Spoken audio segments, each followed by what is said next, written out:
할렐루야. 하나님의 사랑과 은혜가 오늘도 우리 가운데 충만하기를 소망합니다. 근데 조선의 역사를 보면은요, 재미있는 것이 있습니다. 조선이라고 하는 나라가 왕이 다스리는 왕권 국가였지만은요, 왕이 자기 마음대로 해도 되는 그런 나라는 아니었습니다. 이 조선에는요, 사관원이라고 하는 기구가 있었어요. 그 역할이 무엇이냐면요. 왕과 신료들을 감시하고 탄핵하던 그런 관청입니다. 그러니까 이 사람들이 주로 하는 일이 뭐냐면 상소를 쓰는 일이에요. 우리 이제 드라마나 영화 보면은 이제 왕에게 상소가 올라가잖아요. 이게 이제 사관원이 왕이 하는 일이 무엇인가 잘못됐다라고 상소를 올리고 탄핵을 하는 거죠. 신하들이 무슨 일을 한 것이 잘못됐다. 그들이 집에서 동네에서 뭐 왕이나 행정적인 일뿐만 아니라 자신이 사는 집이나 그런 데서 나는 소문이 나도요. 그런 것들을 감찰하고 감시하고 그것을 갖다가 상소를 올려서 탄핵을 하기도 해요. 이 사관원은요, 조선의 정식 기구였습니다. 또 사헌부라고 하는 기구도 있었어요. 이 사헌부는요, 감찰을 담당하는 기구입니다. 오늘날로 하면 검찰이나 감사원, 혹은 또 헌법재판소 같은 기능을 담당하는 게 이 사헌부였어요. 그러니까 이런 것들이 정식 기구로 왕의 폭거를 감시하고 신하들의 잘못을 감시하고 그것들을 갖다가 상소하고 언론을 만들어서 탄핵을 주도하고 하는 일들이 벌어지는 거예요. 그러니까 이런 거에 근현대나 와서야 서양이나 다른 나라들 같은 경우 근현대에 와서야 그런 것들이 있는데 왕정 국가의 이런 왕의 권한을 견제하고 신하들의 권위를 또 견제하고 하는 그런 기구가 있어서 조선이라는 나라가 왕정 국가였음에도 불구하고 정치적으로 매우 진보된 나라였다라는 거죠. 그런데 이런 행정기구뿐만 아니라 또 재미있는 게 있어요. 그게 뭐냐면 우리가 이제 흔히 사대부라고 하는 이들이 있어서 이들 또한 뭘 하냐면요. 왕에게 상소를 올려요. 그래서 왕의 잘못을 지적하기도 하고요. 신하들의 잘못을 지적하기도 하면서 정치적인 압박을 가하는 사람들이 있었다라는 거예요. 근데 이 사대부는요. 정식 기구가 아니잖아요. 사대부는 어떤 사람들이냐면요. 흔히 고려 후기에 등장했던 사회 계층인데 흔히 말하는 고려의 문관 관료들, 유학을 공부해서 과거를 급제해서 고려에 이제 등과했던 사람들, 그런 문관 관료들을 일컬었던 사람들이었지만 이런 사람들이 나중에 이제 이성계를 도와서 조선을 개국할 때 조선이라는 나라가 사대부의 도움을 받아서 건국이 되면서 유교라고 하는 것을 갖다가 조선의 학문으로 그렇게 받아들이잖아요. 근데 이제 이 사대부들이 늘어나면서 관료뿐만이 아니라 사대부 출신들의 유학을 공부한 선비들, 이런 사람들이 조선시대 때는요 전부 다 사대부라고 불러요. 이런 관리인, 이런 지식인들이 한마디로 말해서 사대부인 거예요. 이 사람들은요 지식인으로서의 자부심을 가지고 있어요. 조선의 건국 이념이 되는 유학 자신들이 공부를 했고, 그래서 이 유학을 알지 못하는 백성들, 글자를 알지 못하는 백성들을 가르쳐야 되고 그들을 계몽해야 되고 그들을 바르게 인도해서 유학이라고 하는 나라를, 유학이 말하고 있는 그러한 나라를, 조선이라는 나라를 세워야 된다라고 하는 사명감을 가지고 있었던 사람들이 이 사대부 선비들이에요. 그러니까 조선은 왕정 국가임에도요 이런 사대부의 나라다라고도 불렸던 거죠. 그래서 왕조차 이들 사대부의 눈치를 봐야 했어요. 그 사대부는요 힘을 가지고 나라의 일에 개입하고 압박을 가하고 자신들의 정치적인 의견을 개진하고 하는 일들을 했다라는 거예요. 그런데 이스라엘에도 그러한 존재들이 있었어요. 우리가 신약의 이스라엘을 보면 바로 이런 사대부와 같은 그런 사람들이 있습니다. 정치적인 행정 관료도 아니고 정식 기구도 아님에도 불구하고 자신들의 목소리를 내서 정치적인 압박을 가하고 정치적인 행동을 할 수 있었던 무리들. 그 사람들은 누구냐면 바로 바리새인들입니다. 바리새인들은요 어떤 행정기구나 관료를 일컫는 말이 아니에요.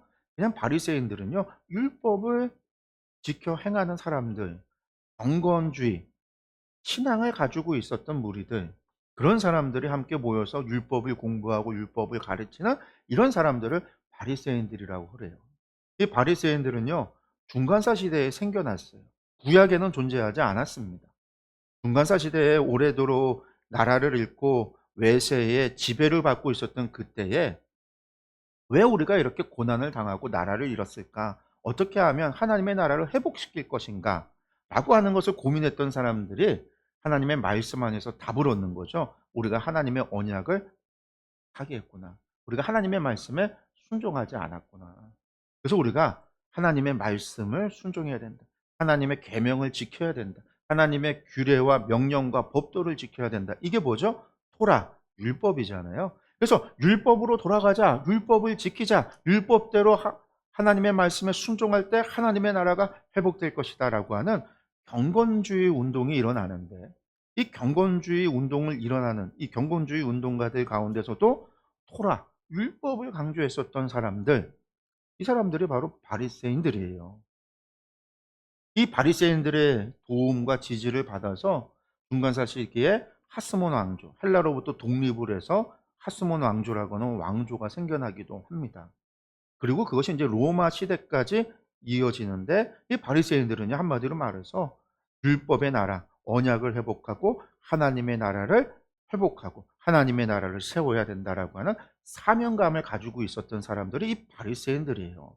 그래서 이들은요, 어떤 행정 권력도, 행정적인 어떠한 권력도 가지고 있지 않지만 실제로는요, 백성들 사이에서 여론을 만들고 정치적인 압박을 가하고 율법을 수호하며 율법적 제재를 가하기도 했어요.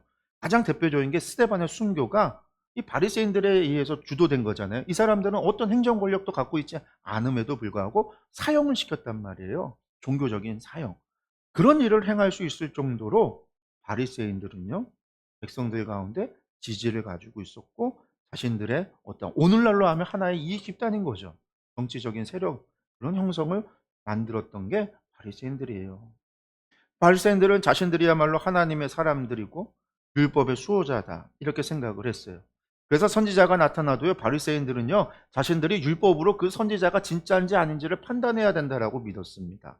자칭 메시아라 불리우는 많은 이들이 나타나거든요. 제가 계속해서 이야기하잖아요. 로마에 의해서 지배받은 다음에 거의 3년에 한 번꼴로 이스라엘 갈릴리 지역에서 농민 반란이 일어날 때 3년에 한 번꼴로 농민 반란을 일으켰던 그 주동자, 지도자는요, 대부분 메시아로 여겨졌고 자칭 메시아라고 그랬어요. 그럼 메시아들이 나타날 때 당연히 바리새인들은요, 저 메시아가 진짜 메시아인지, 율법이 말하고 성경이 말하고 있는 그 메시아가 맞는지를요, 판단하려고 했어요.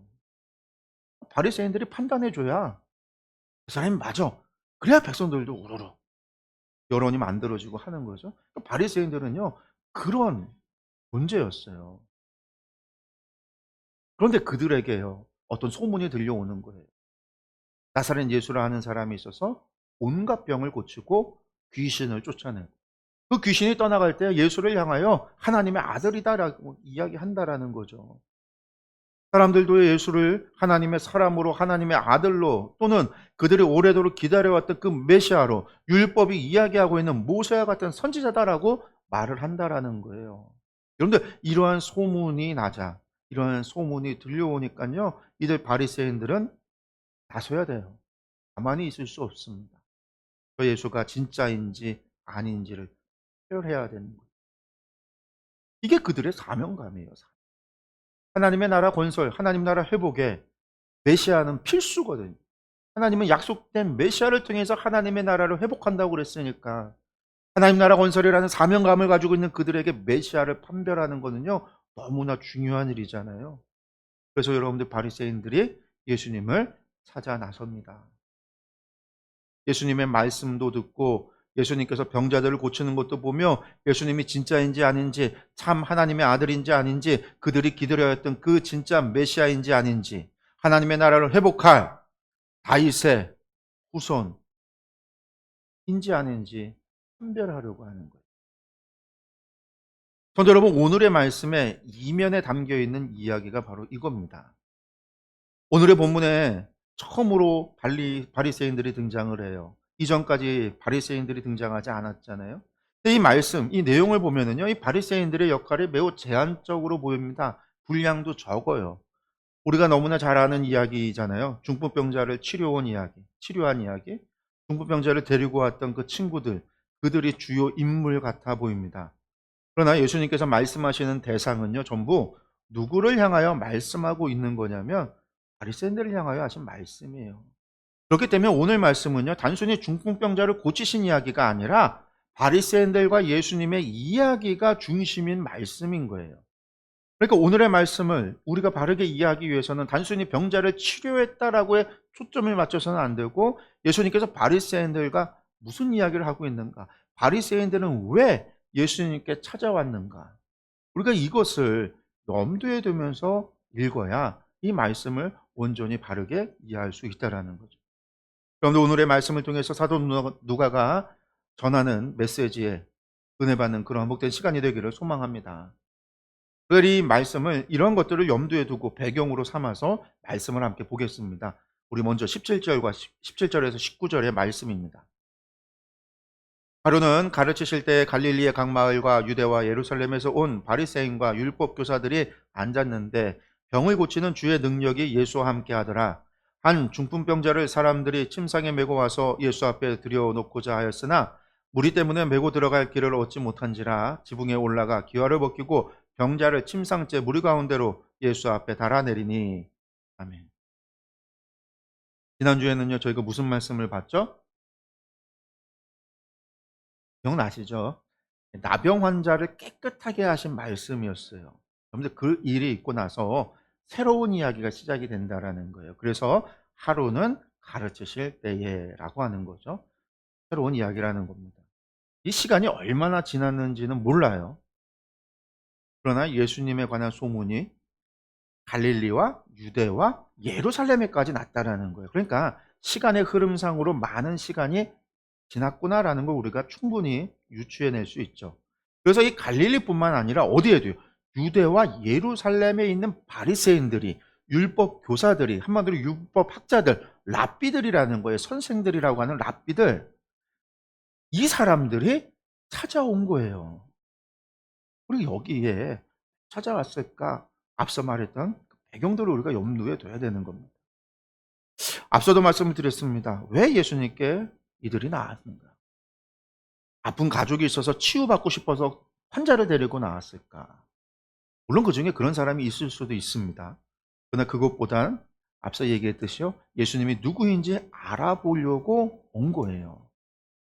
예수님이 참된 선지자인지 거짓 선지자인지, 사람들이 이야기하듯이 참된 메시아인지 거짓 메시아인지를 판별하려고 온 겁니다.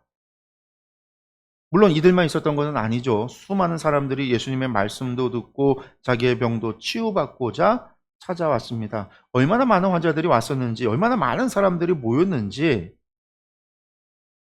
예수님께, 그 집안에 있는 예수님께 나아가는 게 너무나 힘든 상황이었다라는 거죠. 그리고 그 가운데 중풍병자를 데리고 온 이들이 있습니다. 그런데 중풍병이라고 하는 게 어떤 병이냐면 한마디로 뇌졸중이에요. 뇌졸중. 뇌혈관에 문제가 생기는 병이에요. 혈관이 터져서 피가 나왔든, 피가 막혀서 혈액 공급이 안 돼서 뇌가 그 지역, 그 혈관이 들어가는 뇌가 죽었든, 그게 뇌졸중이잖아요. 그래서 이 부위, 발병되는 부위에 따라서 반신마비가 될 수도 있고, 실어증, 말을 못하는 상황이 될 수도 있고요, 어지럼증이나 이상감각, 이런 것들이 발생할 수도 있어요. 그래서 다양한 증상이 발생이 돼요. 그리고 중풍병이라고 하는 게 병은 하나지만 발현된 증상은 아주 다양할 수 있다라는 거예요. 그런데 이 사람은 어떤 상황이냐면요, 혼자서 움직이지도 못하는 상황이에요. 걷지도 못하는 상황이에요. 그러니까 중풍병이 와도요, 반신불수가 와도, 반신마비가 와도 움직일 수 있어요. 한쪽이 잘 마비가 와서 잘 못 움직이고 오른쪽이 잘 못 움직일 수 있어도 움직이고 걷고 할 수 있단 말이에요. 완전히 굳어지는 게 아니라서. 근데 이 사람은요, 아예 움직이지도 못해서 누군가에 의해서 들쳐매서 옮겨져야 되는 상황이니까요, 이 사람이 아주 심각한 상태, 뇌졸중에 의해서 뇌혈관이 막혀서 지금 뇌에 아주 큰 문제가 발생을 했고, 거의 움직이지도 못하는, 전신 식물인간처럼 움직이지도 못하는, 어쩌면 말하고 하는 것도 잘할 수 없는, 의사표현도 잘하지 못하는, 어쩌면 그런 상황의 사람이었을 수 있습니다. 그런데 그를 사람들이 침상에 데리고 와요. 그러면 이것은요, 누구의 의지일까요? 바쁜 사람의 의지보다는요, 그를 데리고 온 사람들의 의지가 더 큰 거죠. 예수님께 데리고 가면 치료받을 수 있을지 몰라. 그 사람들을 데리고 온 거예요. 그런데 사람들이 너무나 많아서 갈 수가 없어요. 그러니까 이 사람들이 어떻게 했다고요? 집에 지붕으로 올라가서 지붕을 뚫고 그 병자를 침상째로 달아서 예수님 앞에 내렸다라는 거예요. 그들을 보고 예수님께서 놀라운 말씀을 하십니다. 20절과 21절의 말씀 함께 읽겠습니다. 예수께서 그들의 믿음을 보시고 이르시되 이 사람아 내 죄사함을 받았느니라 하시니 서기관과 바리새인들이 생각하여 이르되 이 신성 모독하는 자가 누구냐 오직 하나님 외에 누가 능히 죄를 사하겠느냐. 아멘. 그런데 중풍병자가 침상으로 옮겨졌다는 것은요, 움직이지 못한다라는 것. 어떤 의식이 있고 의사 표현을 할 수 있는지 우리가 정확하게 알 수 없지만 어쨌든 그가 예수님 앞에 내려온 거는 그의 의지보다는 누구의 의지라고요? 사람들의 의지, 그를 내린 사람, 그를 데리고 온 사람들의 의지라는 거죠. 그들이 예수님께 병자를 데리고만 가면 치료받을 수 있다라고 하는 생각, 그런 믿음이 있었다라는 거예요. 그걸 예수님께서 꿰뚫어 보셨어요. 그러니까 뭐라고 해요? 병자야, 내 믿음을 보고 내가 치료해 줄게, 치료해 줄게. 그렇게 말씀한 게 아니라 어떻게 했어요? 그리고 그를 데리고 온 사람들, 그들의 믿음을 보시고 말씀을 하시는 거죠. 이 사람아, 내 죄사함을 받았느니라.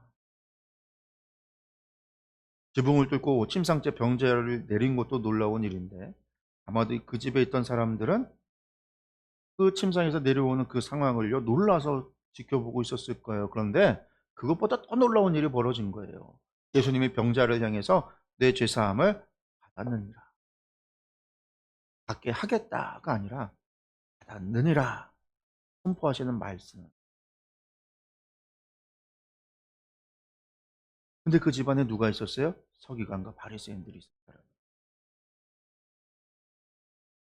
어쩌면요, 이 서기관과 바리새인들이 예수님을 찾아와서는요, 사람들을 내몰고 예수님과 논쟁을 하고 있었을지도 몰라요. 예수님을 판별하려고. 바리새인과 서기관들, 이 율법 교사들이라고 한다면요, 그러고도 남을 사람들이에요. 그런 상황에서 지붕을 뚫고 병자를 내렸는데 병을 단순히 치료해 준 것이 아니라 죄사함을 받았느니라 라고 하니까요, 난리가 난 거죠. 그런데 여러분, 유대인들이 죄사함을 받기 위해서는요, 무엇을 해야 하죠? 제사를 드려야 되는 거예요. 속죄제를 드리고 속건제를 드려야 합니다. 혹은 대속죄를 통해서 죄사함을 받아야만 합니다. 즉 제사를 드리면 하나님께서 그 제사를 받으시고 죄를 용서해 주시는 거예요. 대속의 제물, 희생의 제물의 피 흘림을 통해서 죄를 용서받는 것, 여러분들 이것이 율법입니다.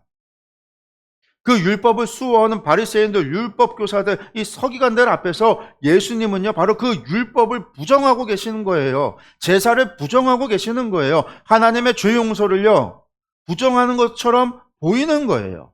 자신에게 죄를 사하는 권세가 있다라고 이야기하는 거예요. 거기다가 병자의 믿음이 아니라 그를 데리고 온 사람들의 믿음을 보고 병자의 죄를 사노라라고 선포. 내가 사하겠다라고, 내가 사했다고, 내가 용서했다라고 말씀하고 있는 거잖아요. 그런데 이것은요, 율법에 의하면 신성모독에 해당하는 죄입니다. 당장이라도 돌을 들어서 예수님을 돌로 쳐 죽여도 가능한 죄예요. 그러니 서기관과 바리새인들이 이 신성모독하는 자가 누구냐라고 생각을 하는 거죠. 예수님은요, 그들의 생각을 다 알고 계십니다. 아니, 예수님은요, 일부러 그러한 말씀을 하셨어요. 그냥 병을 치유하실 수도 있지만 지금 예수님이 누구인지 알아보려고, 예수님이 참인지 거짓인지를 판별하겠다고, 테스트하겠다고 달려드는 저 바리새인과 율법 교사들, 그들 앞에서 예수님은요, 고의로 당신이 누구신가를 보이신 거죠. 그들에게 예수님께서 말씀하십니다. 22절에서 25절의 말씀입니다.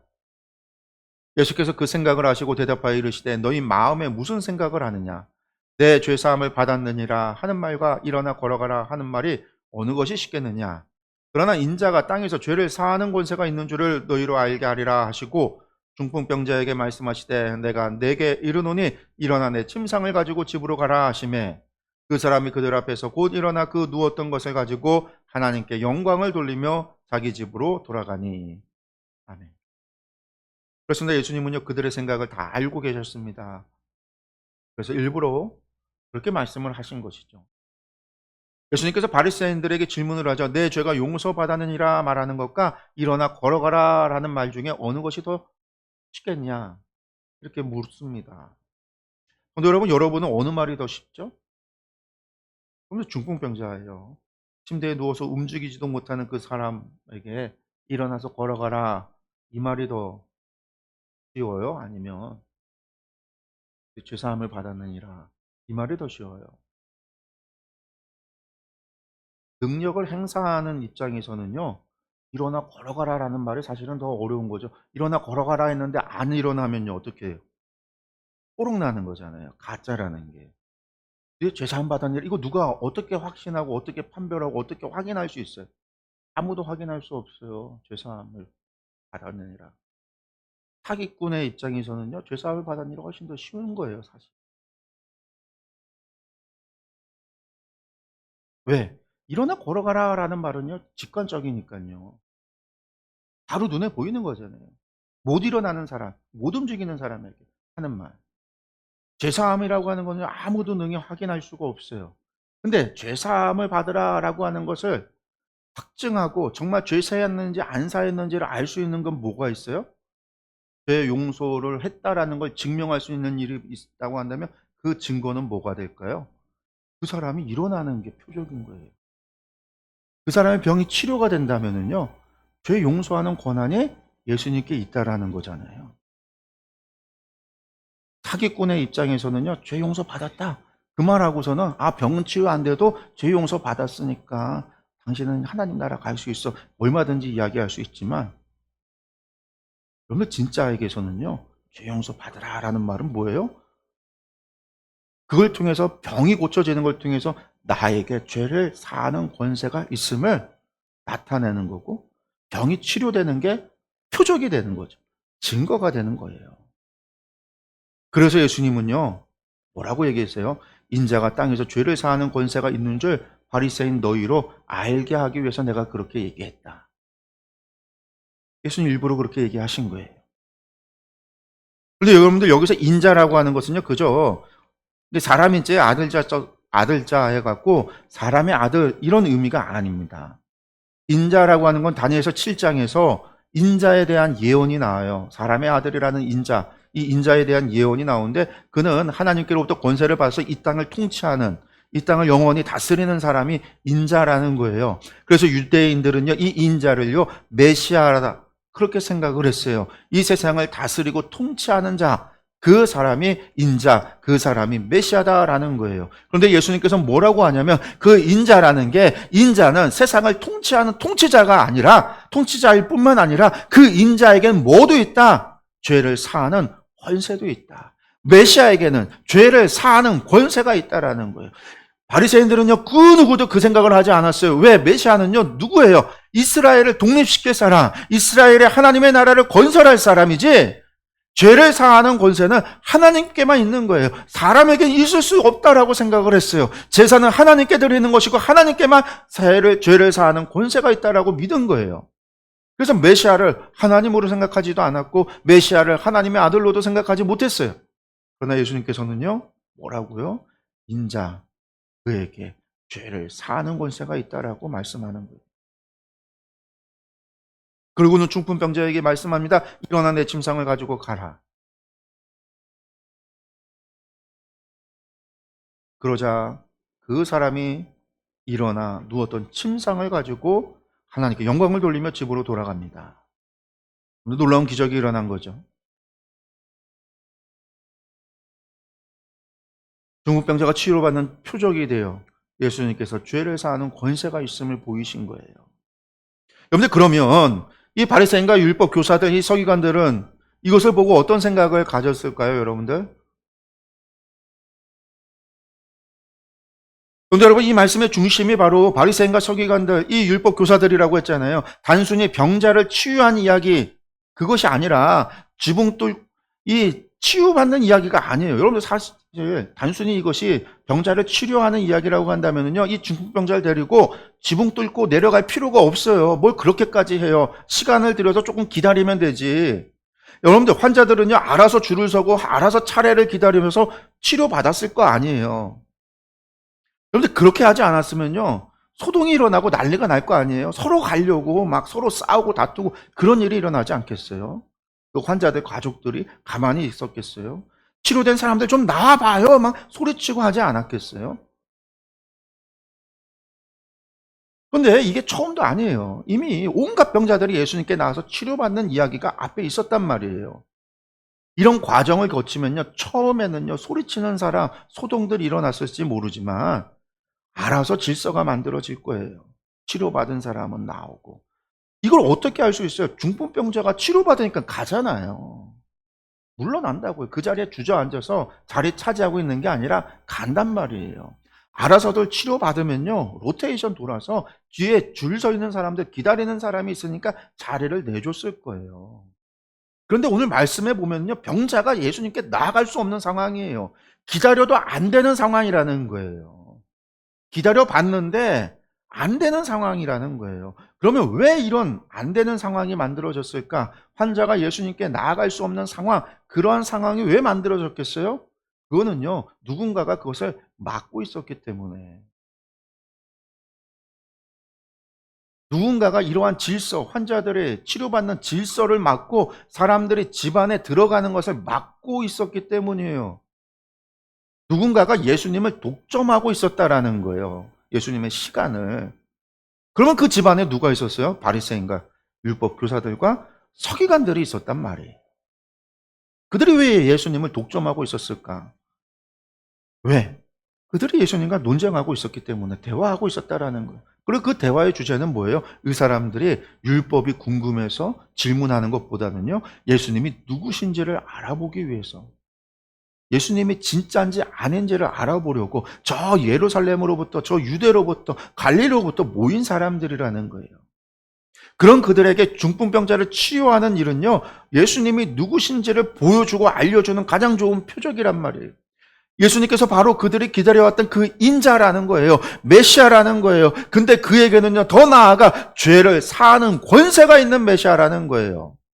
하나님의 아들 되심을 보여주는 표적이고 증거인 거죠. 그러면 이것을 보고 그들이 그것을 듣고 그것을 봤다면요, 믿어야죠. 하나님께 영광을 돌리고 놀라는 것으로 끝나서는 안 됩니다. 그들은 자신의 집으로 돌아가서, 자신의 학파로 돌아가서, 자신들의 회당으로 돌아가서, 자신들의 바리새인들의 무리로 돌아가서 어떻게 해야 돼요? 이 일을 증거했어야 돼요. 우리가 기다려왔던 율법이 증거하는 그 메시아가 왔다. 나사렛 예수가 정말 메시아이시다. 우리가 기다려온 하나님의 아들이시다. 선지자들, 그들이 증거했던 메시아, 그가 바로 예수이시다라고 증거해야 합니다. 율법의 수호자라고 하는 바리새인들이라고 한다면, 하나님의 나라 회복이 사명으로 여기는 바리새인들이라고 한다면 더더욱 예수님을 따르는 제자가 되어야 했습니다. 그러나 그렇지 않아요. 그들은 돌아가서 분명히 이야기를 했을 겁니다. 자신들의 무리에게 보고했을 거예요. 그런데 이후에 바리새인들의 행적을 보면은요, 어때요? 바리새인들은요, 예수님을 따르는 제자가 되지 않아요. 예수님의 대적자가 됩니다. 예수님을 적대합니다. 그 이야기는 이들이 예수님을 어떻게 판단했다라는 거죠? 예수님을 가짜로, 예수님을 거짓 선지자로, 예수님을 가짜 메시아로, 그들은요, 그렇게 판단을 한 거예요. 성도 여러분, 예수님께서 중풍병자를 고치는 것을 보고 예수님의 말씀도 직접 들었습니다. 그런데 그 결과가 예수는 그리스도이십니다, 예수님은 메시아이십니다, 이게 아니라 예수는 가짜 메시아다, 이렇게 돼버린 거예요. 자신들의 생각과 자신들의 믿음이라는 우물 안에 가득 갇혀서 진실을 보고 진리를 들어도 믿지 못하는 거예요. 그런데 여러분, 이 일이 바리새인들에게만 일어나는 일이 아닙니다. 같은 예배를 드리고 같은 설교를 듣고 같은 신앙생활을 해도요, 어떤 사람은 믿음이 성장하는가 하면 같은 예배를 드리고 같은 말씀을 들어도 믿음이 자라지 않는 사람이 있어요. 믿음이 없는 사람이 있습니다. 같은 경험을 해도 믿는 사람이 있는가 하면 믿지 않는 사람들이 있어요. 우리 가운데도 있다라는 거예요. 생각이 굳어지고 신념에 가득 찬 사람일수록 새로운 지식을 받아들이지 못합니다. 다른 이의 말을 잘 귀담아 듣지 않습니다. 정말 진리가 있어도요, 믿지 않아요. 스스로 전문가라고 하는 사람일수록 자신의 생각과 자신의 지식이 늘 정답입니다. 그래서 이러한 사람들은요, 늘 남을 판단하려고만 합니다. 이렇게 판단하려는 사람일수록 은혜를 받기 힘듭니다. 지금 바리새인들이 그런 사람들이에요. 그들은 율법의 전문가잖아요. 그들은 하나님 나라 건설이라는 사람 영감에 사로잡혀 있습니다. 그들은 스스로 판단하는 자리에 앉아 예수님을 판단하려고 했습니다. 성도 여러분, 예수님은요, 하나님 나라를 어린아이와 같이 받아들이지 않으면 결단코 들어가지 못한다라고 하셨잖아요. 어린아이는요, 판단하지 않아요. 비평하지 않아요. 평가하지 않습니다. 그들은 순수하게 복음을 복음으로 받아들여요. 말씀을 그대로 수용합니다. 아이들은 판단하는 자리에 있는 것이 아니라, 비평하는 자리에 있는 것이 아니라 수용하고 순종하고 받아들이는 자리에 있기 때문에 그래요. 이것이 물론 목사의 말을 무조건 믿어야 한다는 말은 아닙니다. 목사의 설교를 무조건 믿어야 한다는 것이 아니에요. 바른 믿음을 얻기 위해서는요, 올바른 믿음을 위해서는요, 비판하고 비평하고 판단하고 질문을 던져야 돼요. 제가 성경 공부할 때 늘 이야기하잖아요. 질문을 던져야 된다고. 판단해야 된다고. 무조건적으로 믿는 것이 아니라고 그랬어요. 그래서 공부하고 끊임없이 연구해야 된다는 거죠. 왜? 더 나은 믿음을 위해서요. 믿기 위해 판단하고 믿기 위해 비평할 수 있어요. 믿기 위해서. 내가 그 말씀을 받아들이기 위해서. 말씀을 수용하기 위해서. 그 말씀을 따라 순종하기 위해서 판단할 수 있습니다. 그러나 비판을 위한 비판, 자신의 지식을 뽐내기 위한 비판, 자신의 이익을 지키기 위한 비판, 여러분들 이러한 비판은요, 해서는 안 되는 거예요. 그것이 바리새인들이 했던 거예요. 그렇기 때문에 우선 열린 마음을 가지고 있어야 돼요.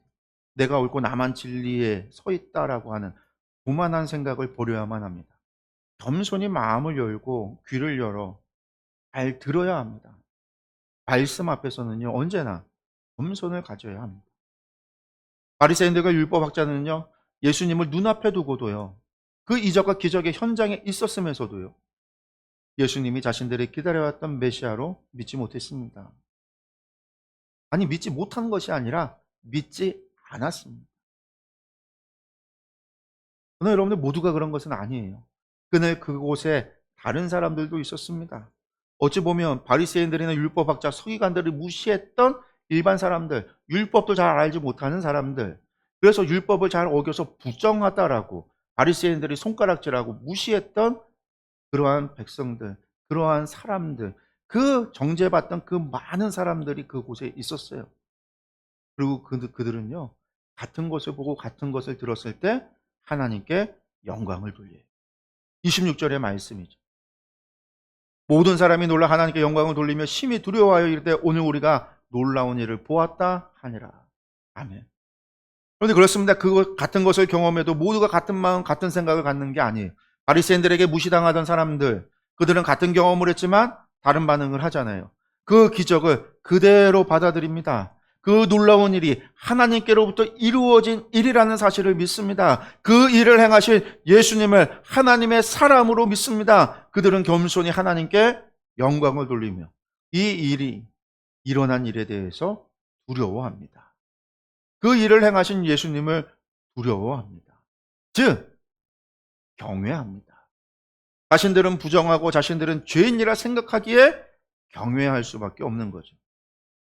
그런데 여러분, 이러한 차이가 일어나는 것은요, 다른 이유가 아닙니다. 그 마음에 교만함이 있느냐, 겸손함이 있느냐의 차이입니다. 스스로 죄인이라 생각하기에 하나님의 역사 앞에 두려워 떨 수밖에 없습니다. 겸손하게 경외할 수밖에 없습니다. 그러나 스스로 교만하는 이는요, 두려워하지 않아요. 그들은 도리어 판단합니다. 도리어 비평합니다. 도리어 평가합니다. 예수님을 판단하고 평가합니다. 사도 누가는요, 앞서 나병 환자 치료한 이야기에서 예수님께 정결케 하는 능력이 있다라고 말씀했습니다. 그리고 이제는요, 중풍병자의 치료한 이 이야기를 통해서 예수님께는요, 죄를 사하는 권세가 있다라고 말씀하고 있습니다. 그렇습니다. 예수님은요, 그저 이스라엘을 독립시킬 독립운동가가 아닙니다. 그저 다윗의 왕조를 다시 세울 다윗의 후손이 아닙니다. 예수님은요, 우리를 정결케 하며 우리의 죄를 용서해 주실 우리의 구세주, 우리의 구원이십니다. 사랑하는 성도 여러분, 이 복음을 믿으시기 바랍니다. 그 믿음이 우리를 구원으로 인도합니다. 예수님은 중풍병자의 믿음을 보고 그를 치유하지 않았습니다. 그를 메고 온 사람들 소문만 듣고 예수님은 반드시 치료하실 줄로 믿었던 사람들 그 믿음을 보셨습니다. 그리고 그 믿음으로 중풍병자를 치료하셨습니다. 아니, 그의 죄를 사하여 주셨습니다. 여러분의 믿음은 나를 구원할 뿐만 아니라 우리의 믿음은요, 내 가족도, 내 이웃도, 내 친구도, 내 친지도 구원으로 인도할 수 있습니다. 예수님은 우리의 믿음을 보시고 그러한 구원의 은혜를 주시는 분이십니다. 성도 여러분, 예수님을 향한 이 믿음, 예수님을 믿으시기 바랍니다. 그 믿음이 오늘 나를 구원하고 그 믿음이 나와 내 가족과 우리의 이웃과 사랑하는 모든 이들을 구원에 이르게 할 수 있다라는 믿음을 가지시기 바랍니다. 기도하겠습니다.